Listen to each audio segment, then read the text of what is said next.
दोस्तों, नव्या की कहानी के 11वें एपिसोड में आपका स्वागत है। अगर आपको कहानी अच्छी लग रही है तो वीडियो को लाइक करें, चैनल को सब्सक्राइब कर लें और कहानी को ज़्यादा से ज़्यादा लोगों तक शेयर जरूर करें।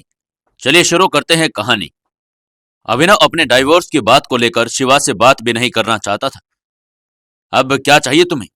अभिनव ने गुस्से में कहा। भाई, आप मुझे गलत समझ रहे हैं, लेकिन मैं आपकी फीलिंग्स को समझ पा रहा हूँ। आप अपने ईगो के आगे हार जाते हैं हर बार। भाई, सही कह रहा हूं ना मैं? शिवा ने गुस्से में कहा। शिवा की बातों को सुनकर अभिनव कुछ नहीं बोलता है, बस चुपचाप डाइवोर्स पेपर को देख रहा था। आपके दिल में नव्या के लिए फीलिंग्स है, लेकिन अगर आप उन्हें जताना शुरू कर देंगे तो शायद मॉम डैड के सामने आपका ईगो हार जाएगा, यही ना? शिवा ने गुस्से में कहा। ऐसा कुछ भी नहीं है, अब तुम जा सकते हो, अभिनव ने शिवा की बात का जवाब देते हुए कहा। अच्छा, बस एक बार बता दीजिए, फिर मैं यहां से चला जाऊंगा। क्या आप नव्या को डाइवोर्स देना चाहते हैं या नहीं? बोलिए ना, कुछ तो बोलिए, मैंने आपसे कुछ पूछा है, शिवा ने पूछा। मुझे नहीं पता। अरे कैसे नहीं पता? आज से 1 महीने पहले कोई आपको ये पेपर्स देता तो आप खुशी खुशी अब तक साइन कर चुके होते, है ना? शिवा ने कहा। मुझे लगता है कि अब तुम्हें यहां से चले जाना चाहिए, अभिनव ने गुस्से होते हुए कहा। आप सीधे सीधे जाकर डैड से क्यों नहीं कह देते कि आप नव्या को तलाक नहीं देना चाहते? शिवा ने उसके चुटकी काटते हुए कहा। शिवा को बातों को सुनकर अभिनव मुस्कुराने लगा था। मुझे इसकी जरूरत नहीं, नव्या खुद इसके लिए कभी राजी नहीं होगी। तुम इस गलतफहमी से बाहर निकल जाओ कि वो मुझे छोड़कर तुम्हें चुन लेगी, अभिनव कॉन्फिडेंस के साथ कह रहा था। आप फिर गलत हैं भैया, मैंने तो ये कभी नहीं चाहा कि मैं आप दोनों के बीच आऊं। नव्या को मैंने दोस्त जरूर बनाया था, लेकिन सिर्फ इसलिए ताकि घर में उसे कोई तकलीफ ना हो और कम से कम वो किसी से बात तो कर सके। मॉम डैड बिजनेस के सिलसिले में अधिकतर बाहर ही रहते हैं, आप उनसे बात नहीं करते। दादी माँ उसकी कोई मदद नहीं कर सकती। ऐसे में अगर उसे किसी चीज की जरूरत हो तो वो किससे कहेगी? कभी सोचा आपने? अभिनव को अपनी सब गलतियां एक एक करके सामने महसूस हो रही थी। आपने सपने में भी कैसे सोच लिया कि मैं उससे शादी कर लूंगा? मैंने उसे कभी भाभी नहीं कहा, लेकिन मेरी नजरों में मेरी माँ के बाद उसकी जगह है। मैं उसकी बहुत इज्जत भी करता हूँ। वो मेरे बड़े भाई की पत्नी है, आपसे बहुत प्यार करती है, लेकिन डरती भी बहुत है। भाई, मैं जानता हूं कि वो आपको कभी अपनी मर्जी से तलाक नहीं देना चाहेगी। दुनिया की किसी भी लड़की के लिए तलाक कोई हंसी खेल नहीं होता। उनके सामने परिवार की इज्जत, माँ बाप का सम्मान, समाज के 4 लोग सब खड़े होते हैं। नव्या भी शायद इन सब से डर कर तलाक से मना कर दे, लेकिन मैं चाहता हूं कि ऐसा वो समाज के डर से नहीं, बल्कि आपसे दूर होने के लिए डर से करे। आप उसके मन में बसे हुए डर को निकाल दीजिए। आप दोनों को कोई अलग नहीं कर पाएगा। लगातार शिवा बोले जा रहा था और अभिनव उसी की तरफ देख रहा था। उसने झट से शिवा की तरफ देखा। अब उसकी निगाहों में नाराजगी नहीं थी। तभी शिवा उसके गले में लटक गया। भैया, मेरे प्यारे भैया, बस उसे महसूस कराइए कि आप उसे कितना प्यार करते हैं और खुद से अलग नहीं होना देना चाहते। फिर सब ठीक हो जाएगा। और अगर एक बार नव्या ने खुद तलाक देने से मना कर दिया तो डैड उस पर कोई जोर भी नहीं डालेंगे। ऐसे में मॉम डैड के सामने आपका ईगो भी हर्ट नहीं होगा, शिवा ने अभिनव को समझाते हुए कहा। आखिरी लाइन अभिनव को अच्छे से समझ में आ गई थी। अगर नव्या खुशी खुशी इस तलाक के लिए मना कर दे तो उसके आगे मेरे पेरेंट्स की एक भी नहीं चलेगी, और उसके बाद वो फिर कोई जबरदस्ती भी नहीं करेंगे। लेकिन मुझे नव्या के आने का वेट करना होगा, बहुत टाइम है उसके आने में। शिवा ने उसका मुंह पकड़कर हिला दिया। भैया, मेरे इनोसेंट भैया, कुआं प्यासे के पास नहीं आता, प्यासे को कुएं के अंदर कूदना पड़ता है। क्या? अभिनव ने हैरान होते हुए पूछा। मेरा मतलब कुएं के पास जाना पड़ेगा? आपके पास यही तो टाइम है। जाइए अपनी साली की शादी सेलिब्रेट कीजिए और अपने बीवी के साथ गोल्डन टाइम स्पेंड कीजिए, और मौका देखकर अपने दिल की बात भी बोल देना। ये कहते हुए शिवा की आंखों में शैतानियां झलक रही थी। और यहाँ इतने दिन तक ऑफिस कौन देखेगा? अभिनव ने उसे चिंता जताते हुए कहा। अरे मैं किस लिए हूं भैया, वैसे भी आजकल ऑफिस में मेरा बहुत दिल लग रहा है, मन ही नहीं होता घर आने का, शिवा ने मुस्कुराते हुए कहा। ऑफिस में दिल लग रहा है या किसी ऑफिस वाले से दिल लगा रहा है? अभिनव ने उसकी बात का जवाब हंसे में उड़ाते हुए दिया। इस बार अभिनव की आंखों में शरारत थी। उसने झट से शिवा के कंधे को हिलाया। कौन है वो जो मेरी नाक के नीचे से मेरे ऑफिस में नैन मटक्का कर रही है तुम्हारे साथ? अभिनव ने उसके कान खींच लिए और बड़े ही शरारती अंदाज में पूछा। अरे अरे, बता रहा हूं, वो है ना आपकी एक चमची। कौन? रूही? वाह, चमचे कहते ही आपको समझ आ गया कि मैं किसकी बात कर रहा हूं। शुरू नहीं, सारिका नाम है उसका। शिवा ने भौहें सिकड़ोकर गंदा सा मुंह बनाया। ओह, लेकिन मैं तो शुरू से ही बुलाता हूँ। बहुत अच्छी असिस्टेंट है वो, और बहुत प्यारी लड़की है। भैया, आप नव्या पर ध्यान दीजिए ना। बेटा, अब तुझे मैं तेरी ही मेडिसिन टेस्ट करवाऊंगा। तो रुक, मुझे वापस आने दे जरा। अभिनव के दिल्ली वाले बैग अभी भी पैक थे। वो जल्दी जल्दी दो तीन एथनिक ड्रेसेस पैक करने लगा। भाई, आप कहाँ जा रहे हैं? कुएं में कूदने। शिवा कूद कर उसकी पीठ पर लटक गया। सच? कब?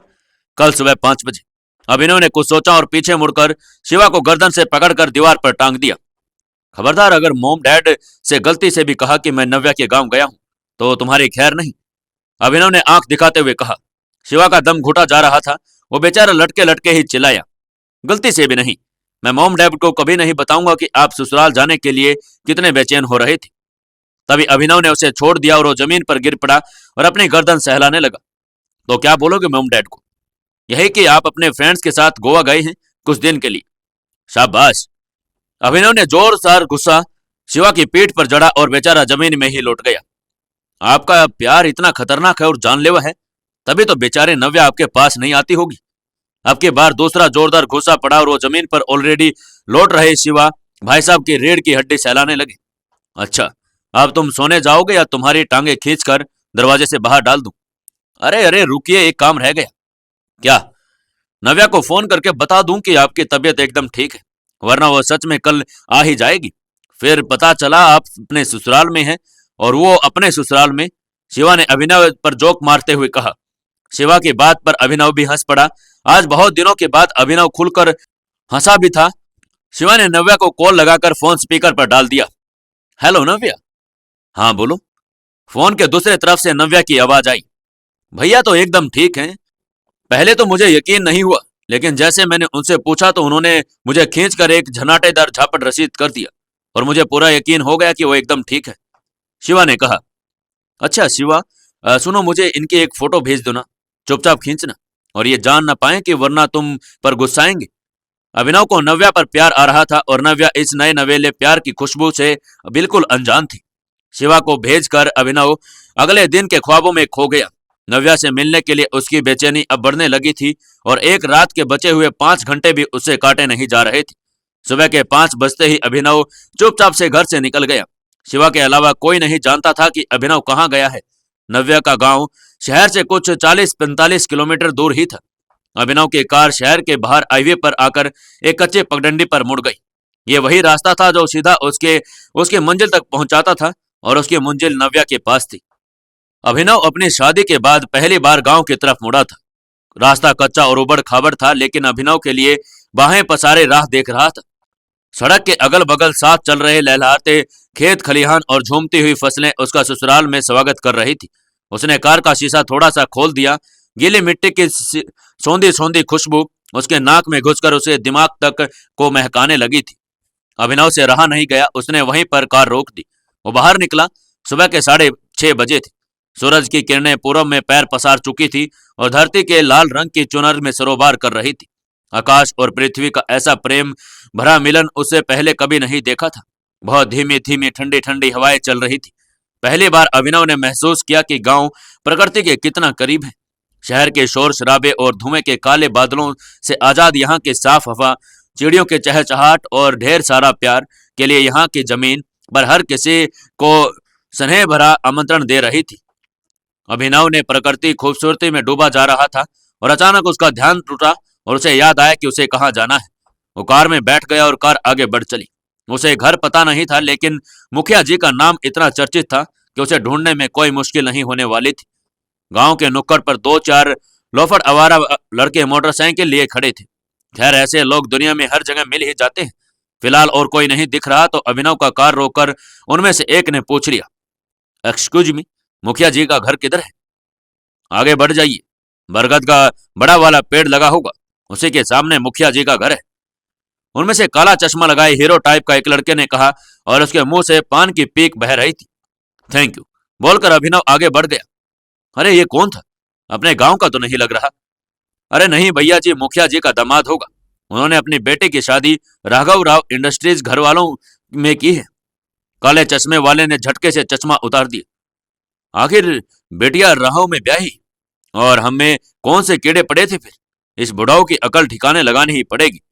ये नवाबजादे इसी गांव में जमींदार अधिराज सिंह ठाकुर के बेटे अभय ठाकुर थे। इधर अभिनव अपने ख्वाबों में खोए हुए अपने ससुराल पहुंच ही गए। बरगद का पेड़ दूर से ही नजर आने लगा था। गाड़ी घर के बाहर रोक दी। ये बिल्कुल भी कोई आलीशान हवेली या कोठी जैसा नहीं था, बल्कि गांव के अन्य सामान्य घरों जैसा ही था। बस एक बड़ी सी जगह में घर का आंगन और द्वारा फैला हुआ था। घर के बाहर कोने में एक आटा चक्की बनी हुई थी और एक बड़ी सी गौशाला घर से कुछ दूर मीटर पर बनी हुई थी। दरवाजे पर एक बड़ा सा छप्पर छाया हुआ था। अंदर मकान तो था पक्का, लेकिन जमीन कच्ची थी। तभी अभिनव गाड़ी से उतरा। घर के बाहर कोई लड़की गोबर से दरवाजे को लीप रही थी। अभिनव ने देखते ही नाक सिकोड़ ली और अपनी नाक से दबाए हुए वो घर के बड़े से दरवाजे तक पहुंच गया। और जैसे रिस्पेक्ट के साथ उसने कहा, अच्छा सुनिए, ये मुखिया जी का घर है क्या? उस लड़के ने गोबर वाले हाथों से अपने चेहरे के बाल पीछे किए और सर उठाकर देखा। आप? इधर अभिनव की भी आंखें फटी की फटी रह गई। तुम? नव्या का चौंकना तो ठीक था, लेकिन गोबर से लिपी पुती महबूबा दरवाजे पर मिलेगी, ऐसी उम्मीद अभिनव बाबू को बिल्कुल भी नहीं थी। उनकी रोमांटिक सी मुलाकात के अरमानों पर घड़ों का पानी पड़ चुका था। क्या नव्या अभिनव को अपना लेगी या फिर अभिनव नव्या के बीच दूरियां मिटा पाएगी? शिवा और सारिका का प्यार किस मुकाम तक पहुंचेगा? जानने के लिए जुड़े रहिए हमारी इस कहानी के साथ। दोस्तों, अगर आपको कहानी अच्छी लग रही है तो इस कहानी को ज्यादा से ज्यादा प्यार दें और कमेंट करके बताएं कि आपको कहानी कैसी लग रही है। और यह भी कमेंट करके बताएं कि आप लोग इस कहानी को कहां कहां से, अपने अपने शहर में कौन सी जगह से इस कहानी को सुन रहे हैं। दोस्तों, नव्या की कहानी के 12वें एपिसोड में आपका स्वागत है। चलिए शुरू करते हैं कहानी। जब अभिनव नव्या के पास पहुंचा तो नव्या ने अभिनव को ऐसी निगाहों से देखा मानो सुबह सुबह कोई भूत देख लिया हो। उसे अपनी आंखों पर यकीन नहीं आ रहा था। उसने अभिनव को छूने के लिए अपना एक हाथ आगे बढ़ाया जिस पर ढेर सारा गोबर लिपटा हुआ था। अभिनव को छूने की उत्सुकता में नव्या को यह भी समझ नहीं आ रहा था कि वो क्या करने जा रही। हमेशा साफ सफाई रखने वाला अभिनव नव्या के गोबर में सने हाथों को देखकर हैरान रह गया। अभिनव को नव्या के हाथों को देखकर बहुत ही स्मेल आ रही थी, मानो अभिनव की तो उल्टियां ही आ जाती। उसने अपनी नाक बंद करते हुए दूसरे हाथ से नव्या का हाथ एकदम से झटक दिया। ए पागल औरत, मेरे कपड़े खराब करेगी क्या? अभिनव ने गुस्से में कहा। अभिनव की बातों को सुनकर नव्या को यकीन हो गया वो सपना नहीं देख रही। उसने तुरंत लीपना छोड़ दिया और पीछे गाड़ी की ओर झांकने लगी और मुस्कुराते हुए बोली, शिवा नहीं आया? नव्या पलके झपकाती हुई गाड़ी के अंदर देखने की कोशिश करने लगी। नव्या की ऐसी हरकतों को देखकर अभिनव ने मन ही मन कहा, यह लड़की पागल तो नहीं हो गई है? मेरे ख्याल से यहां पर आते ही इसके दिमाग का पेज ढीला हो गया, और शायद पर कोई बात नहीं अभिनव, तू आ गया है ना इसके यहां पर इसके पेज कसने के लिए। तभी अभिनव सीधी उंगली उसकी नाक के सामने दिखाते हुए कहा, एक बार उसका नाम लो, फिर मैं तुम्हें और शिवा को एक ही रस्सी में बांधकर जो सामने बरगद के दिख रहा है ना, इसी की डाल से लटका दूंगा। अभिनव ने उसकी बात ये गुस्से में कही थी। अभिनव की तनी हुई बाहों को देखकर नव्या जोर जोर से पलके झपकाने लगी और डर के मारे दौड़ती हुई घर के अंदर चली गई। अम्मा, ए अम्मा, ये आए हैं। कौन आया है बिटिया? स्वामी ने आंगन में चिल्लाते हुए कहा। अरे ये आए हैं कानपुर से। नव्या की आवाज हाँफ रही थी। वो जल्दी जल्दी हैंडपंप चलाकर हाथ धोने लगी। नव्या की अम्मा दौड़ती हुई बाहर आई। नव्या को तो अब तक विश्वास नहीं हो रहा था। सूरज, चांद, तारे सब तो अपनी जगह पर है। हमारे पति के ग्रहों को ने अपनी कक्षा कैसे बदल ली। स्वामी जैसे ही दरवाजे तक पहुंची, अभिनव ने मुस्कुराते हुए आगे बढ़कर उनके पैर छू लिए। अम्मा गदगद हो गई। पहली बार दामाद राजा घर आए। एक तो वैसे ही हमारे भारतीय समाज में दामादों का बड़ा विशेष स्थान है, ऊपर से जब ऐसे रुतबे वाले हो तो तब बात और हो जाती है। कंधे से पकड़कर अभिनव को उठाया और सीने से लगाकर ढेर सारा आशीर्वाद दिया। अभिनव ने पीछे आ रहे शोर पर ध्यान जाते हुए पीछे मुड़कर देखा। गांव के तमाम बच्चे घेरा बनाकर उसके ब्लैक ओडी के चारों तरफ जमा हो गए थे। वो बच्चे उसे गाड़ी को छू छू कर देख रहे थे। Hey you don't touch, stay away, कहते वो गाड़ी की तरफ भागा। उसे डर था कहीं बच्चे उस गाड़ी को स्क्रैच ना करते। अरे भैया, आप गाड़ी यहाँ चक्की के बगल में लगा दो, देव तुम देख लेना। स्वाति यह बात अभिनव को परेशान देख कर बोली। ए देवा, ए देवा। स्वाति चिल्लाई तो आटा चक्की से एक नौजवान मोबाइल फोन पकड़े बाहर निकला। हाँ चाची बताओ। देखो नव्या के घर वाले आए हैं, चरण स्पर्श नहीं करोगे? स्वाति का कहना भर था कि देवा अभिनव के सामने जमीन पर लौट गया। अरे जीजा प्रणाम। पाए लगी जीजा, बहुत दिन बाद आई। हम पहचाने तुम्हारे ब्याह में हम ही हलवाई लेकर आए थे शहर से, एकदम ललन टॉप, और टेंट भी हमें तो बंधवाए थे, याद आया? अभिनव डर के मारे पीछे हट गया। उसने अपनी शादी में अपनी बीवी की तो शक्ल नहीं देखी थी ढंग से, और ये आदमी टेंट और हलवाई की बात कर रहा था। जाओ बगल के गांव से राजपूत जी को जल्दी से बुला लाओ, कह देना कि नव्या के घर वाले आए हैं। नव्या की मां को इतना कहते ही देवा बाइक पर बैठकर फुर हो गया। आओ भैया अंदर चलो, तुमने बताया क्यों नहीं कि आ रहे हो आज, वरना राजपूत जी को कहीं नहीं भेजते। जरा हाथ मुंह धो, तब तक नाश्ता पानी लगवाते हैं। दूसरी तरफ अभिनव दहलीज के अंदर घुसते ही चारों तरफ देखने लगा। बगल में हैंडपंप लगा हुआ था, जहां नव्या बैठी रगड़ रगड़ के हाथ मुंह धो जा रही थी। अभिनव ने गंदा सा मुंह बनाते हुए उसे देखा। मानवी, ए मानवी, खा डालो आंगन में जल्दी, जीजा आए हैं तुम्हारे। ये कहकर स्वाति चूल्हे चौके की तरफ बढ़ गई। अभिनव नव्या को थोड़ा सा पास पहुंचा। सुनो, अभिनव ने मुस्कुराते हुए कहा। जी? नव्या ने हिचकिचाते हुए कहा। कम से कम 3-4 बार नहाना, उसके बाद ही मेरे बगल अगल बगल आना। अभिनव ने बात मुस्कुराते हुए कहा। यह कहकर वो आगे बढ़ गया।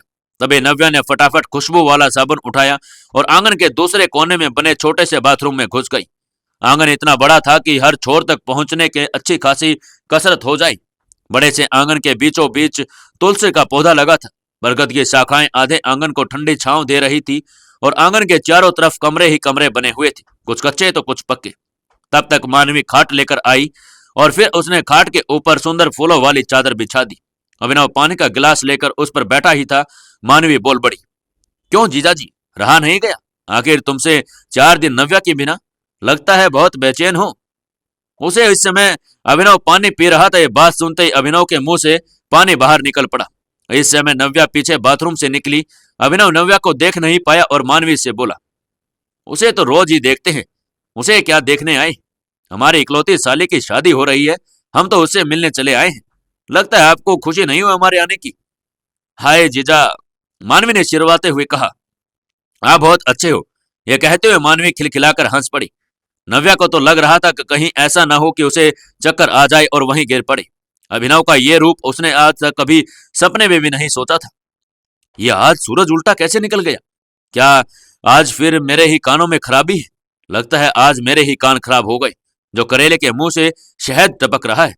और अपने गीले बालों को तौलिए में बांधे हुए वहां से चली गई। आज नव्या ने साड़ी नहीं पहनी थी, उसने साड़ी को अपने कंधों पर डाल रखा था। बाथरूम से निकलते ही वो झट से बगल वाले कमरे में घुस गई। मानवी, मुझे कपड़े चेंज करने हैं, कोई रूम? अभिनव ने कहा। वो देखिए जीजाजी, गुसलखाने के बगल वश से सटा जो कमरा है वो नव्या का है, वहीं बदल लीजिए। अभिनव ने अपना ट्रॉली बैग उठाया और उस कमरे के किवाड़ों को धार से धक्का देकर खोल दिया। अंदर नव्या साड़ी ही पहनने जा रही थी कि तभी उसे अभिनव के होने का एहसास हुआ। अभिनव को देखते ही उसने साड़ी खींचकर अपना बदन ढक लिया। अभिनव ने एक तो नजरें उस पर झुका ली और लेकिन फिर वो धीरे से आगे बढ़ा। जिसके मन में नव्या के लिए नफरत नहीं प्यार था, अभिनव आज नव्या को बिल्कुल करीब से महसूस करना चाहता था। वही नव्या को एक तक देखे जा रहा था, और क्यों न देखे, आखिर मेरी ही तो है। आज नव्या पहली बार अभिनव को टकटकी बांधे देख रही थी। उसके बालों से पानी टपक रहा था और उसके संगमरमर जैसे बदन पर जगह जगह पानी की बूंदें मोती की तरह झिलमिला रही थी। आज नव्या बहुत ही खूबसूरत लग रही थी।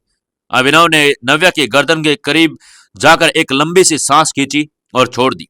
उसके गर्म सांस ने नव्या के गर्दन पर झुरझुरी सी छोड़ दी थी। उसके बदन में हलचल सी होने लगी। उसके शरीर में अचानक ही सिरन सी दौड़ गई। आखिर ऐसा क्यों न हो? अभिनव पहली बार उसके इतने करीब जो था। नव्या ने डर के मारे जोर से अपनी आंखें बंद कर ली। तभी अभिनव पीछे हट गया और बोला, गुड, अब तुम्हारे पास से वो गोबर की गंदी सी बदबू नहीं आ रही, वरना मैं अभी तुम्हें दोबारा नहाने भेजता। नव्या ने साड़ी छोड़कर दौड़कर उसका हाथ पकड़ लिया। अभिनव की एक नजर उसके ब्लाउज और पेटीकोट से झांकते मखमली बदन पर पड़ी और उसकी बची खुची सारी अकड़ भी मोम की तरह पिघलना शुरू हो गई। नव्या के माथे को छू छू कर देखने लगी। क्या हुआ आपको? देख रहे हैं तबीयत तो ठीक है आपकी, नव्या ने चिंता जताते हुए कहा। मेरी तबीयत को क्या हुआ? अभिनव ने पूछा। नव्या ने हाथ हटाया और उसकी आंखों में झांकते हुए बोली, कोई जादू टोना तो नहीं कर दिया? रात में पीपल का पेड़ पार किए थे क्या? कटे नींबू मिर्च पर तो पैर नहीं रख दिए? ये सब कुछ नव्या बिना सांस में एक ही बार में बोले जा रही थी। तभी अभिनव ने नव्या का हाथ पकड़ लिया और नव्या को तिरछी नजरों से देखते हुए कहा, अभी तो तबीयत बिल्कुल ठीक है, लेकिन अगर तुमने जल्दी से साड़ी नहीं पहनी तो तबीयत जरूर खराब हो जाएगी। अभिनव की बातें सुनकर नव्या का ध्यान अपने बदन पर गया। वो शर्म से पानी हो गई। उसने जल्दबाजी में हाथ से छीना छुपाते हुए दौड़कर साड़ी लपेटना शुरू कर दिया।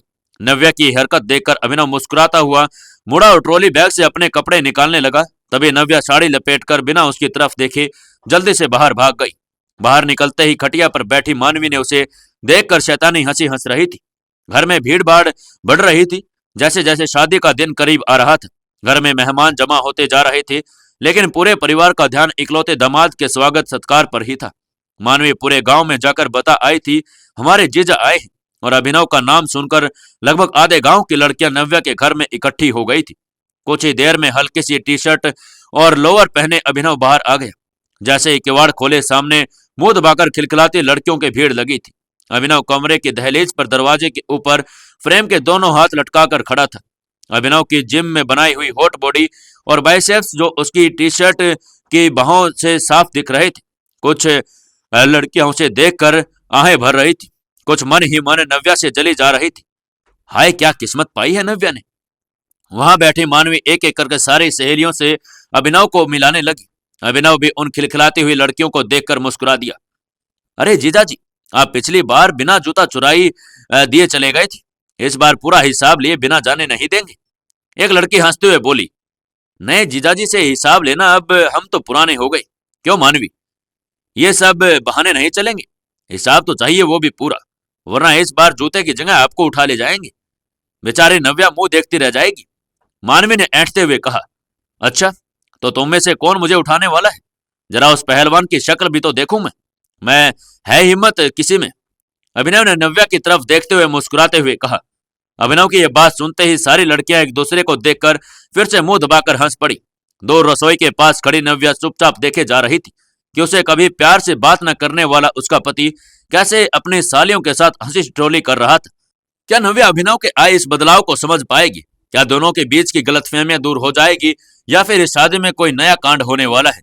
जानने के लिए जुड़े रहिए हमारी इस कहानी के साथ। दोस्तों, अगर आपको कहानी अच्छी लग रही है तो वीडियो को लाइक करें, चैनल को सब्सक्राइब कर दें और अपने ग्रुप्स में इस कहानी को जरूर शेयर करें।